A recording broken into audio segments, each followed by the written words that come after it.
After entangling with Oliver for 3 years, I was battered and bruised and chose to marry Robin, who had quietly stood by my side all along. Robin and I have been married for 7 years and have a lovely daughter. I think he and the child are the ray of light I grasped before sunset. Until I accidentally opened his diary from when he was 18, if possible, don't have children with someone you don't love. It turned out that the reason he didn't want children before was because of this. It turned out he liked someone else. It turned out that his love for me was just a long-planned approach. Even my child, like him, likes that woman.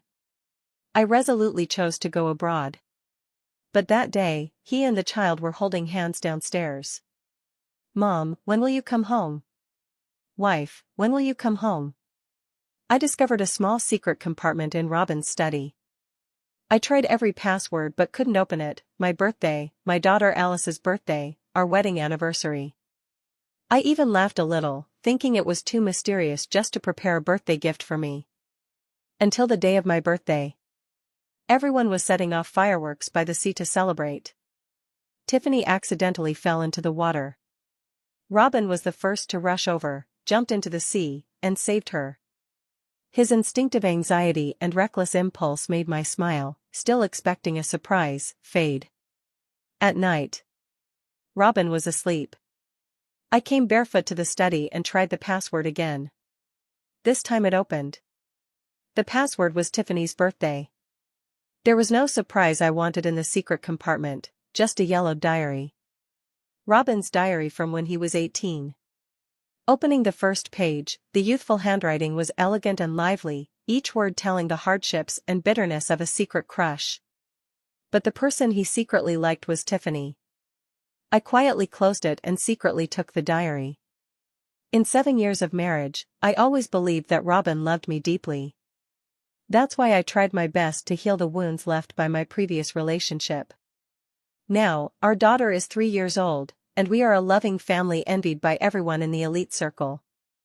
It wasn't until I saw this diary that I realized my happy life was like a thin sheet of paper, easily torn with a single poke. I sat on the balcony all night.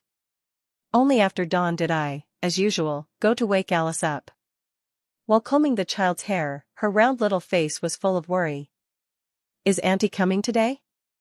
I patiently explained. "Auntie fell into the water yesterday and needs to rest well today, so she can't take you to the aquarium.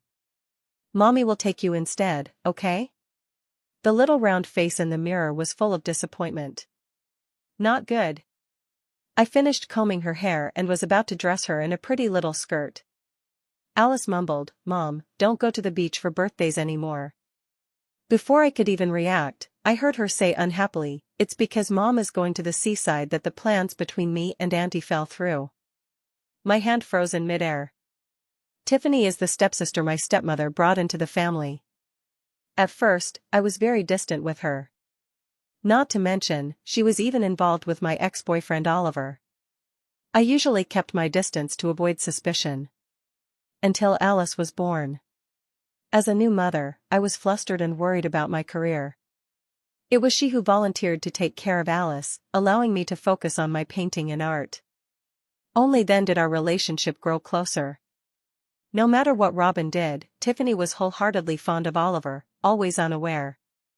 I suppressed my complicated feelings and composed my pale face. She had just fallen into the water last night, and I was preparing to visit her home to see him. Just as I entered her house, I heard the nanny's strange voice. "Robin has already come." I was wondering why the young lady didn't follow. I was stunned for a moment. I thought Robin had rushed out to the company in the morning, but I didn't expect he came first to visit Tiffany. I quietly went upstairs. I hadn't even gone inside when I heard Robin's gentle voice from within. "You were always weak, take good care of yourself." This time, it was Winnie who shouldn't have gone to the beach that caused all this. So Robin's gentleness could be given to others too. I clenched my fingers tightly. Tiffany replied softly, "It's not sister's fault, I was careless." I turned and sat in the living room to wait. Before long, Father arrived as well. Seeing me, he immediately scolded harshly. "It was a perfectly good birthday, why did you have to go to the beach?" Tiffany's health was never good, and you, as her sister. I had long been used to this kind of favoritism, so I simply turned my head, pretending not to hear. In the past, Robin was always there to stand up for me. But at this moment, he was just helping Tiffany, who was wearing pajamas, downstairs. Seeing the situation in the living room, Tiffany quickly tried to smooth things over. It was my own carelessness last night. By the way, my sister is here too, why didn't Robin say anything? I didn't want to cause a scene with Robin in front of the family. I said nothing. Robin's calm expression flickered with a hint of surprise, but he quickly recovered. He came down and gently took my hand. Then we won't disturb you any longer. He seemed afraid I might cause a fuss. His grip was tight, like iron clamps holding me. He quickly pulled me out. Until we got into the car. I tried to calm myself and asked, "Is there anything you want to say?" Robin frowned slightly, then patiently explained, "Winnie, I went to apologize on your behalf, I was just afraid you'd overthink it." I interrupted him, "What do I have to apologize for?" A flash of confusion crossed his dark eyes. Wasn't it Tiffany who fell into the water last night? Wasn't that just an accident? When I looked into those eyes as dark as spilled ink, my heart felt like it had a huge hole, cold and empty like the wind blowing through. I opened my mouth, "You think it's my fault?" He frowned in disagreement. Tiffany was already in poor health, and then this accident happened. As her older sister, you. The same accusation. Coming from Robin, it was especially hurtful. My eyes reddened, and his voice abruptly stopped. I once thought that Robin cared so much about Tiffany just to help mend my broken family ties. I was immersed in his thoughtfulness, not knowing that it was all just a delusional fantasy. The car started, and after a moment of silence, Robin's apologetic voice came through. "Sorry, I didn't consider your feelings." I turned my head, rolled down the window, and let the wind dry the tears on my face. The way home felt especially long. We were silent all the way. But the moment I pushed open the door, I still wiped the tears from my face and composed myself. The nanny was playing with Alice, and as soon as she heard the door open, she smiled and flew into Robin's arms. "Daddy! I want to go to the aquarium." Robin instinctively glanced at me, "How about Mom and I take you there?" Alice turned her head away, "I don't want Mom to go." Looking at the round back of her head, I couldn't hide the bitterness in my heart. "It's okay, I just blame myself for not spending enough time with Alice." I softened my voice, "Then how about Mom stays home and makes what Alice loves to eat?" The little figure finally moved, her dark, shiny eyes looking at me. "Okay, Alice wants to eat Mom's sweet and sour ribs." Only then did my heart warm a little. Until the big and small left. I let go of the strength I had been forcing, lifted my weak steps, and collapsed onto the bed in my room. If it were 22-year-old Winnie, the moment she saw the diary, she would have decisively divorced. She would rather be shattered jade than broken tile. But 32-year-old Winnie is a coward. She has been soaked in the warm water of a happy life for 7 years and has long lost her pride. It was just a diary from when I was 18. Who hasn't liked someone in their youth? It should have been long gone by now. I quietly opened the diary again and began to read. "If I have to be with someone I don't love in the future, I would rather not have children." After reading this sentence, my face was already streaming with tears. Robin really didn't want children before, he only said he didn't want me to go through the pain of childbirth. I never doubted him. Until one careless drunken night, I became pregnant. He originally wanted to persuade me to have an abortion. I insisted on keeping the baby, and that's how Alice came to be. I fell into a deep sleep with tear stains on my face. In my dream, I met Robin at 22. I had just run away from home after a quarrel over my father's favoritism. He was silent like the shadow of a big tree, quietly holding an umbrella over me. "No one will ever not love you, I have always been here." I cried loudly in the rain, afraid that others might see. He stood in front of me, his back soaked by the rain, yet he used the umbrella to shield me completely from the downpour. When I woke up again, I realized it was already late. I hurriedly got out of bed. The sweet and sour pork Alice wanted to eat hadn't been made yet. Supporting my heavy head and unsteady body, I refused the nanny's help and prepared a table full of dishes. But until nightfall, neither father nor daughter had returned. I looked toward the door again and again. The entrance was empty and desolate. The nanny gently suggested, "Madam, maybe Alice and the others ate out. Why don't you eat first?" I was a bit distracted. "But Alice, didn't you want to eat Mom's sweet and sour pork ribs?" In the end, I put on my coat and went out. I wanted to find out exactly where they were. I rushed to the aquarium, but it was already closed. The person in charge greeted me politely. "Robin has already taken Alice and Miss Tiffany home." Miss Tiffany. I realized who she was and felt a bit enlightened. I arrived at the doorstep but didn't dare to go in. The villa was brightly lit, warm, and harmonious. Faint laughter and chatter could be heard, mixed with Alice's childish words. "I like Auntie's plum-flavored pork ribs the best." I stood in the shadow outside the door, like a shadow unseen by light, peeping at the happiness of others. Through the window, I could see Robin's gentle features. His voice was clear and soft. "Tiffany is sick but still accompanied you to the aquarium. What does Alice have to say?" "Thank you, Auntie. I wish you were my mom, then I could eat sweet and sour pork ribs with preserved plums every day."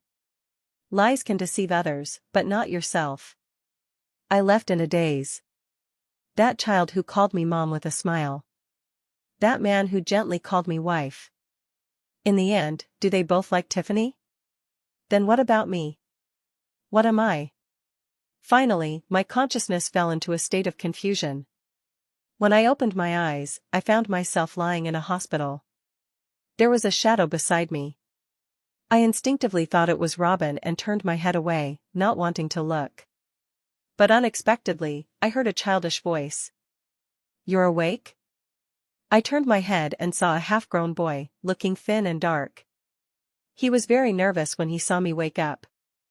"The person you called couldn't be reached, and I covered the medical expenses." At this moment, the doctor walked in with a stern face. "You didn't even know your own condition. You had a high fever and went into shock. If it weren't for this kind-hearted boy, then..." Only then did I understand the situation. It turned out that I had fainted by the roadside and was discovered by this half-grown boy, who then took me to the hospital. I had a high fever all night at the hospital, which only subsided in the early morning. I repaid the boy's money, said a few words of thanks, and then hurried back home. There was no one at home. On a whim, I opened the diary and read the last few entries. "If you like him, I will also make sure you get what you wish for, no matter what it takes." Reading up to this point, what is there that I don't understand? Tiffany likes Oliver. Robin's constant companionship and devotion by my side are nothing more than efforts to prevent me from reconciling with Oliver, thus interfering with Tiffany's happiness. It felt like my heart was being torn to pieces. I kept smiling, but tears started to fall. The nanny gently knocked on the door and, as usual, spoke up. "Miss Tiffany is sick with a high fever, and there's no one to take care of her. Robin and Alice stayed over there and won't be coming back." I gave a self-mocking smile. Such obvious details, and I hadn't noticed them before. What's even more foolish is that I was still reluctant to let go of these false beauties. Suppressing my disappointment, I spoke calmly. "It's okay. Clear out all my things." The nanny looked puzzled. "Madam, what is this for?" I smiled. "Just clear them out." Once I came to terms with it, I was able to let go. Soon my things were cleared out, and I called a moving company to pack and send them to another residence. Looking at the now empty home, all that remained were the paintings in the studio. Early the next morning, I had everyone move all the paintings out and pile them in the yard. Among them, portraits made up the majority. I looked at the stack of paintings on the ground. Robin's lingering eyes, Alice's smiling face, so many moments that once witnessed every instant of my happiness. I asked someone to pile the paintings in the yard and finally set them on fire. The flames suddenly surged up, engulfing the paintings. Just as the fire was raging, Robin came back with Alice. He looked at the burning paintings, frowning tightly. "What kind of tantrum are you throwing?" It wasn't until the flames completely consumed the familiar profile on the painting that I finally looked up at Robin. "Robin, let's get a divorce." Robin's brows were heavy and dark, as if he sensed something. "You, read my diary?" I took out my diary, smiled, and forcefully slapped it against his face. "Yes, you like her. What does that have to do with me? Why drag me into this?" Those deliberate approaches, those intentional gestures of goodwill. The heavy diary slapped Robin's face, turning it bright red. Seeing this, Alice immediately patted my leg, her expression serious. Bad guy, don't hit Daddy." I came to my senses and tried to pick up Alice from the floor, but she pushed me away. "Don't hit Alice's daddy." I didn't want to lose control too much in front of the child, so I tried hard to steady my emotions and coaxed, "Alice, would you like to go back to the room with Auntie?" Then I called the nanny to carry her away. Alice immediately started crying and fussing. Bad guy, Alice doesn't like you anymore." My heart ached painfully. Robin's expression was serious. "Let's go to the study to talk." Before we had taken a few steps, a figure suddenly came in. "What's going on?" Tiffany's appearance left both Robin and me momentarily stunned. She explained, "I was afraid you, brother-in-law, wouldn't explain things well to my sister, so I followed you here." Looking around at everything at this moment, she seemed a bit at a loss. I took a step closer to Tiffany. But before I could get near her, Robin instinctively stepped in front of her, his voice low. "Winnie, our matters shouldn't involve others." Seeing him defend her like that, I was taken aback. Did he think I was going to take it out on Tiffany? I couldn't tell if I was calm or just tired. I glanced at Tiffany, then spoke. "I'll have someone deliver the divorce agreement.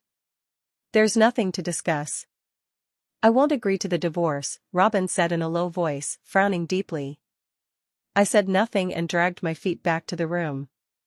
After things outside calmed down, I composed myself and prepared to go to Alice's room.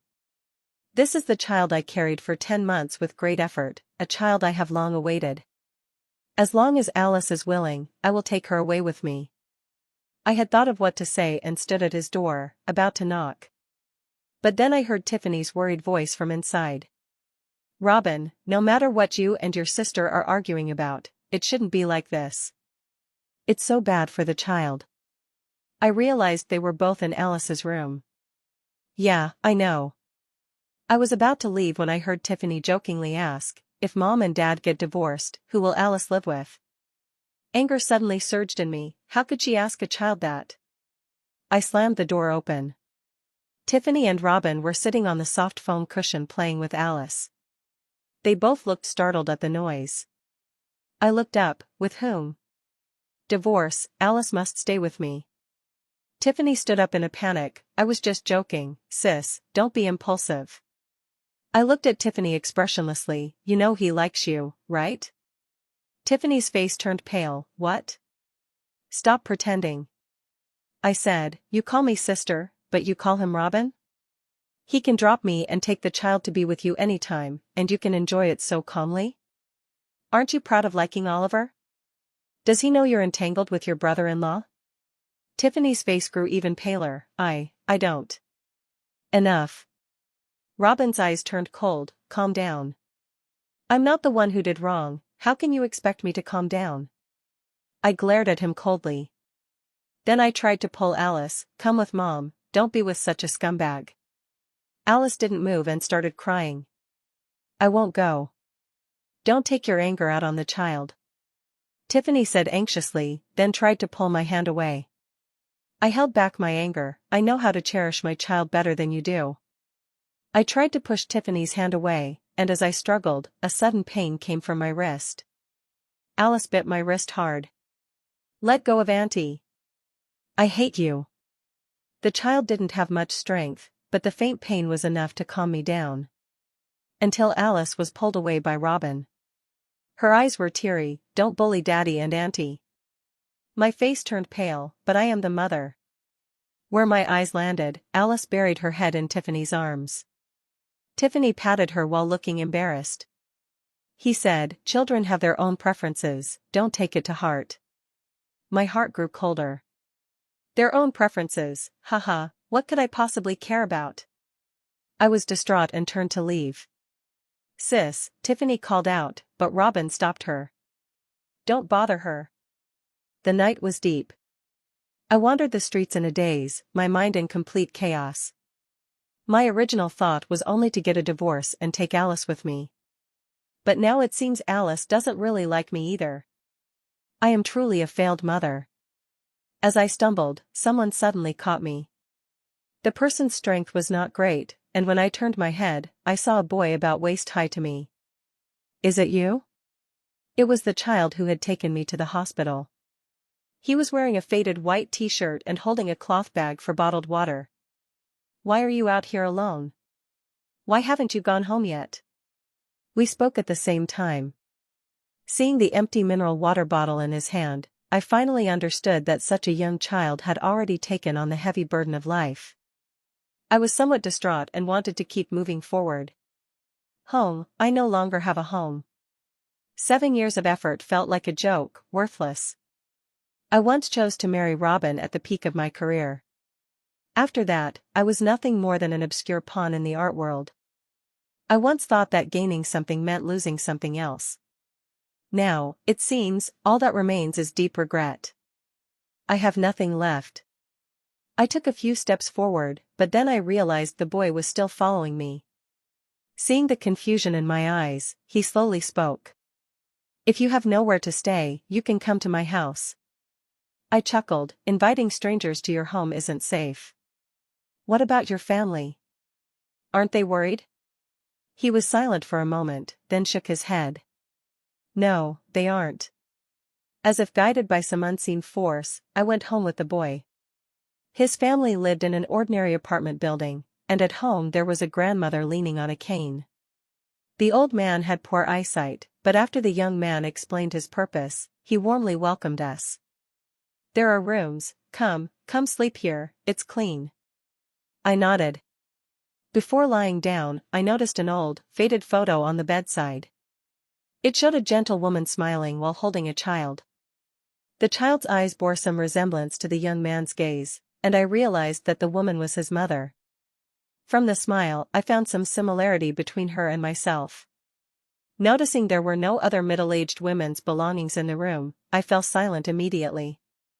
I slept soundly through the night. At dawn, I quietly got up and left some money for the family. As I walked downstairs, a group of children saw me coming out of that house. They immediately laughed. "How come you're coming out of that little bastard's place? You must have been tricked." It took me a while to understand, they were mocking that young man. I looked serious and said, "Kids shouldn't throw dirty water around or insult people casually. The police will catch you." The group of children scattered at once. It seemed like someone above had withdrawn their gaze. I sighed. Then I reminded a friend nearby to help take care of this child for me. Perhaps because I had a good sleep, I felt energized again. I drafted the marriage agreement with the lawyer and had it sent over. Meanwhile, I completed the procedures for going abroad. Once the divorce agreement is signed, I will go abroad to further my studies in art. Just like that, 2 or 3 weeks passed. They still refused. Out of helplessness, I had no choice but to agree to Robin's proposal to meet. In the cafe, little Alice was sitting next to him. After not seeing her for half a month, I glanced at Alice a few more times. She, however, stubbornly turned her head away and refused to look at me. Robin thoughtfully pushed the coffee in front of me, a trace of melancholy appearing on his handsome face. "Do we really have to get a divorce? Alice is only 3 years old. How will she live alone after the divorce?" I kept a calm expression. "Then you might as well give me a larger share of the property." Robin's expression changed slightly, then he continued to persuade me. "Isn't it better for us to go back to the way things were before?" I looked at the indifferent person in front of me, deeply disappointed. I felt like I had never truly seen through him. "You only got close to me because of Tiffany, didn't you?" He was silent for a moment, which was as good as an admission. Even though he had known the answer all along, his heart couldn't help but ache at this moment. I sneered, "So you want me to swallow glass? There's no chance of me getting back together with Oliver, and you don't need to keep tying up my life." "Winnie," Robin said calmly, "you are the lady of our house, and that has never changed. Besides, right now, Tiffany and Oliver have a harmonious relationship, and I have never crossed any boundaries with her. As long as you don't get a divorce, I will keep my distance from Tiffany." Hearing this, I finally understood. If I insist on divorcing, the news will inevitably leak out. That would also negatively affect Tiffany's feelings. So, in the end, you're still doing it for Tiffany. Such devotion is truly beyond reach. I could no longer sit still and stood up. "Don't talk to me about your disgusting weighing of pros and cons. If you refuse to sign, then let's go through the court process." I turned to leave, but a sentence stopped me. "What about Alice?" Robin knew exactly how to hit my weak spot. I looked back. Alice didn't look at me and still stubbornly turned her head away. I chuckled lightly. "You're her real dad, you wouldn't treat her unfairly." Perhaps because of my firm attitude, when Robin saw that being tough didn't work, he started playing the soft card. Not only did he take Alice to check in at my other residence every day, countless gifts and flowers were also continuously sent over. But all of this happened precisely when I cared the least. Even Tiffany came to persuade me, but I didn't see her. The longer I stayed entangled here, the more it drained my energy. I made up my mind to change my environment and get some fresh air as soon as possible. After handing everything over to the lawyer and entrusting him fully with the divorce matters, I headed to the airport. As soon as I pushed open the door to the waiting VIP lounge, a big and a small figure turned to look at me. "Mom," Alice called out. Robin stood straight, his tone softened. "Winnie, come back." He deliberately had Alice stop me. Alice clung to my leg and pitifully said, "Mom, Alice was wrong." I looked into her bright, watery eyes, so adorable. But my mind went back to that night. The bite she gave me. Maybe children don't understand, and I shouldn't have cared too much. But at this moment, I vaguely felt the pain from that bite. In the end, I still didn't leave. But it wasn't because of Alice. It was the friend who was helping me take care of that boy who told me that the boy's grandmother had an accident. By the time I rushed over, his grandmother was already covered with a white cloth. Maybe it was because she was old and couldn't withstand her illness, and she quietly passed away in her sleep. The boy's name is Cody. I learned that his father died early, his mother ran away, and only his grandmother raised him. Apart from the house his father left behind, the boy had nothing else. I helped him arrange the funeral. He remained very silent. Only when his grandmother was being buried did he softly say to me, "Thank you." Robin, along with Alice, was also nearby keeping me company. He was very puzzled as to why I would take such responsibility for a boy I didn't even know. I didn't explain. On the small earthen mound, Alice didn't like the dull, gray environment and kept refusing to put her feet on the ground. "When is Mommy leaving?" she kept urging over and over again. The boy beside me knelt on the ground and spoke softly to me. "Auntie, you should go. You've already helped me a lot." I ignored the urging behind me and asked him, "Are you willing to come with me?" He looked up, his dark eyes flickering slightly. I am not a good kid." "Maybe, forget it." I touched his somewhat stiff head and said firmly, "I know you're a good kid. Are you willing to come with me?" After a moment of silence, the boy finally nodded, his eyes full of hope. "I'm willing." I helped him up. Seeing me move, Robin stepped forward, frowning slightly. "Let's go home now." I said coldly, "That's not my home." Alice saw me holding the boy and was somewhat displeased. "Dirty." "Mom, let go, there are viruses." The boy wasn't dirty, just dark-skinned. I looked at Alice, my tone serious. "Who taught you to talk like that?" She heard the stern tone in my voice, tears welled up in her eyes, and she suddenly burst into tears. The young man behind me was somewhat at a loss. I grabbed his shoulder and said, "From now on, he will come with me." Robin frowned in disapproval. But I ignored them and directly pulled Cody away. Robin's voice came from behind. "You can do whatever you want. But tomorrow is Alice's birthday, you should come back." I stopped, thought for a moment, and ultimately said nothing. After returning home, Cody was still a bit unsettled, sitting stiffly on the sofa. Until I took him to the bathroom, taught him how to wash with hot water, and where to sleep. After everything was settled, his eyes, which looked round due to his thinness, blinked as he spoke. "I washed up, I'm not dirty anymore." I couldn't help but feel a bit sad upon hearing this. But I still forced a smile and said, "You were never dirty." "Then, tomorrow is my little sister's birthday. Will she like me?" he asked nervously, trying to please. I was silent for a moment before speaking. "Whether she likes you or not doesn't matter anymore. Tomorrow, we leave." Early the next morning, I took Cody and boarded a plane bound for a foreign country. This time, no one came to stop us. As for Alice's birthday gift, I entrusted someone else to deliver it. With Tiffany around, I figured she wouldn't mind my absence too much. After arriving in a foreign country, everything had to start anew. And I discovered that Cody surprisingly had an amazing talent for art. While I was studying advanced art at Berkeley Academy, I also taught Cody. Watching his talent unfold, I felt a deep satisfaction, as if I had taken in a promising protégé. Besides studying and painting, our daily life was very simple. During this time, I also heard news that Robin had traveled across the ocean to find me. But I had long since changed my name. In the vast sea of people, someone determined to hide can always do so easily. Only for Alice's gift have I never been absent. In the new year, I took Cody to participate in an international creative art competition abroad. My work won first prize.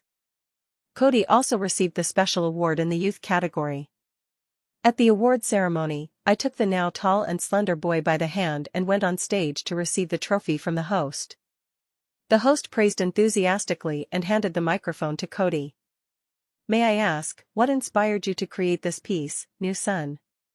Cody had shed his previous silence and shyness, becoming more reserved and steady.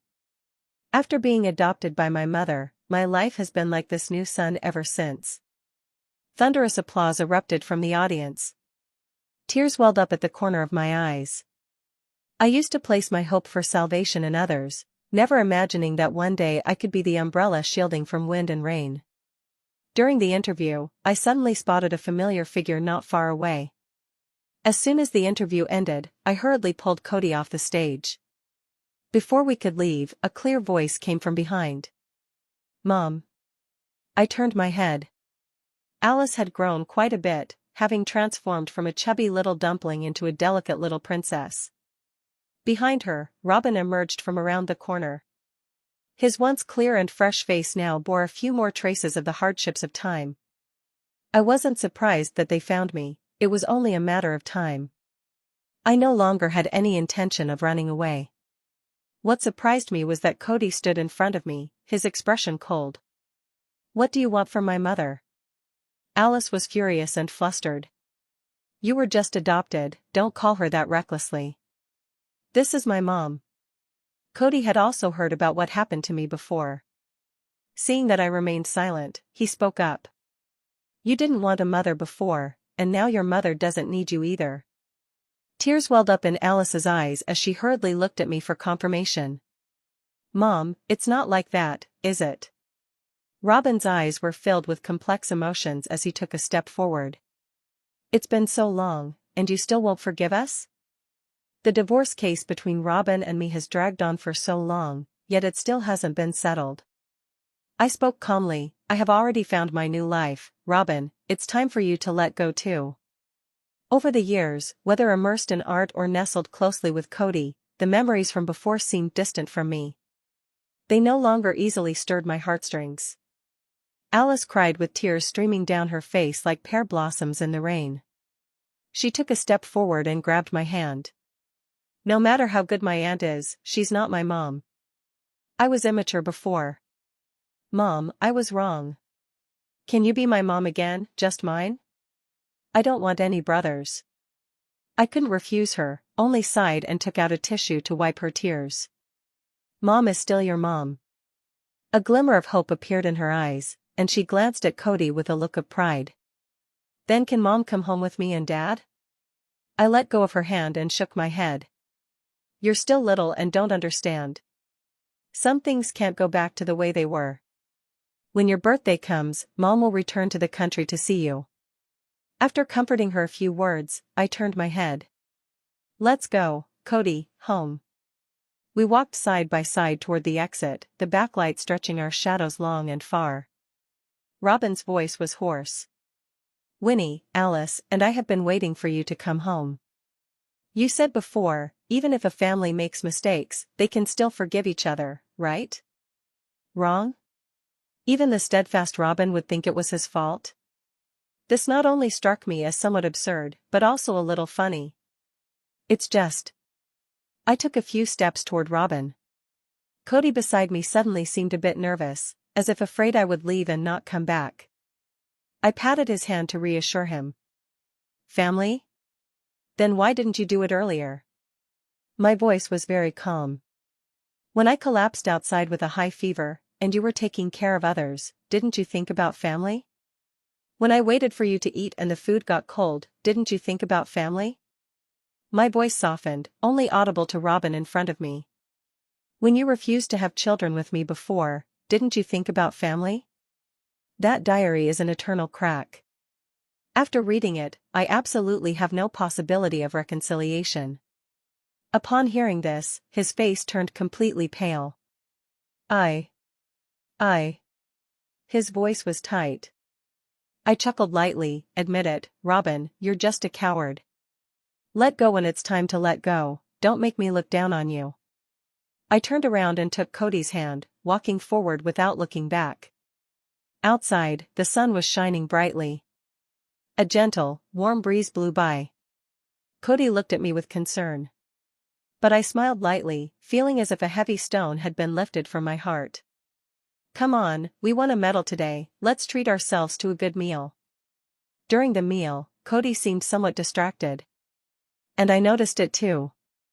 Not far away, there were two sneaky figures. They tried hard to keep a low profile, but they were long accustomed to a life of privilege. No matter how low-key they tried to be, they still stood out somewhat in the eyes of others. Watching Cody unable to eat, I sighed. What's wrong? Is the seafood here not good? Cody understood me well, shook his head, and asked the question straightforwardly. Are you really not going back with them? I smiled and ruffled the hair on his forehead. Silly child. I'm your mother, wherever I go, you go. As for them, one is a child related to me by blood, and the other is just a stranger. It seemed like he heard my voice. The sound of a bowl breaking came from nearby. Soon, a manager rushed over to handle it. A muffled, embarrassed voice said, It's okay, it's okay. I wiped my hands clean. If you don't like eating here, then let's go somewhere else. It had been too long since I last went to a high-end restaurant, and even I was a bit unaccustomed. Cody nodded happily. We simply blended into the food street, walking and buying fried skewers to eat. This felt even more comfortable. I smiled, neither of us can really enjoy the good life. Cody shook his head and seriously objected, You can enjoy it. Walking along the way, amidst the bustling crowd, there were also two people closely following. But they were pushed away now by this one, now by that one. I saw it but did not stop it. I just wanted to tell him in this way that our lifestyles are very different now. I am also not the same as the person they once knew. But when we got home, seeing that the two seemed unwilling to give up, I just sighed and then went into the apartment. The security here is very good, so there's no need to worry about letting others in. Until the moon rose above the treetops. Downstairs, there were actually two elongated shadows waiting. I shook my head and still opened the door, ready to go out. Just as I opened the door, Cody pushed it open too. Mom, where are you going? I'll go with you. I smiled helplessly, then went downstairs with him. Noticing I had arrived, Robin's haggard face suddenly brightened. Alice's eyes lit up as well. Mom. I can eat the street-fried skewers too. I like the shop she visited. So, have I passed the test now? I sighed, there is no test. Also, you have a child with you, it's dangerous to be on the street late at night. No matter what, I hope you can take responsibility. Robin's face paled slightly, then he quickly nodded, concise and to the point. Okay. Alice looked a bit confused. Dad, didn't you say this was just Mom's test? Once she passes, she'll come home, right? There was no answer in the night breeze. Cody suddenly spoke with sympathy, if you really want Mom to be well, then go home and don't let her worry. She has to get up early tomorrow, and in the middle of the night, she still has to waste her energy dealing with you all. Hearing Cody's voice, Alice suddenly became agitated. It's all because of you that Mom refuses to come home with us. It's all your fault. She rushed over and pushed Cody. Cody staggered, and I quickly stepped forward. Are you okay? He shook his head thoughtfully. I looked at her seriously. Alice, what about your upbringing? Your mom didn't teach you like this when you were little, did she? She looked stubborn. If I treat him well, Mom, will you come back? I paused for a moment before speaking. I am still your mother, and that is an unchanging fact. It's just that everyone has their own preferences. Cody is also my child, and I hope you can respect him. Seeing the confusion in Alice's eyes, I gave up trying to educate her and the man in front of me.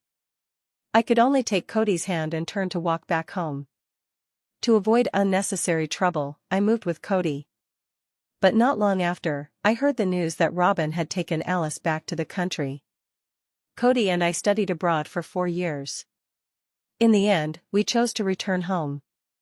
One's hometown is always the greatest emotional support for a person. But unlike when I left as an unknown, now I have gained great fame in the art world. I am often invited to give lectures at major institutions.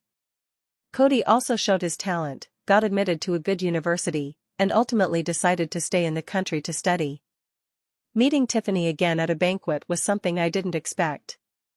She looked desolate, holding the arm of a stranger, wearing a flattering smile. People nearby were talking about her. I heard she was preparing to get married a few years ago, but somehow she got dumped. Later, she went to plead with the Robin family to make things right, but no one paid attention. It's really strange, isn't she like the white moonlight in Robin's heart? I don't know. I left holding a glass of red wine. From afar, I saw Robin walking this way. Although I knew it was inevitable to meet again after returning to the country, I quickly turned and walked away. I don't know why he changed from being gentle and competent to so difficult to deal with. It's better to see him less often. I turned around and bumped into a tall chest in front of me, but fortunately, he held my waist. Miss Winnie, be careful. A deep, magnetic voice sounded in my ear. I steadied myself, using this person's figure to hide behind. How do you know my name? Your paintings are very famous. The young man in front of me was elegant and seemed to have noticed I was avoiding someone. He gracefully extended his hand. How about we go to the dance floor? I hesitated a little. He spoke with a hint of meaning, out with the old, in with the new. I was pulled onto the dance floor. The rhythm of the dance matched the pounding of my passionate heart. The past was forgotten. At this moment, it seemed I was opening a new chapter. Mountains and seas all have their time of return, everything will eventually go as desired.